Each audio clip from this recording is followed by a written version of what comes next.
Whether your space is refined and traditional or chic and contemporary, no bathroom is complete without accessories.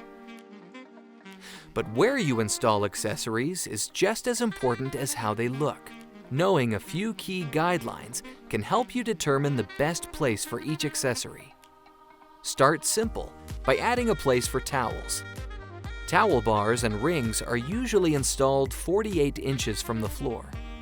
Hand towel bars are typically 9 inches long and should be located near the sink. Bath towel bars are typically between 18 and 24 inches long to fit at least 2 large towels.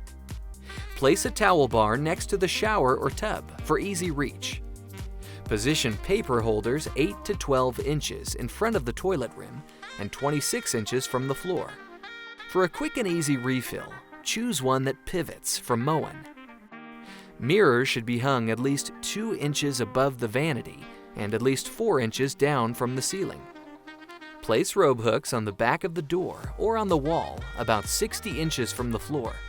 They work great for towels too. With these guidelines in hand, you'll find it's simple to create a bath that's beautiful and easy to use. Moen. Buy it for looks. Buy it for life.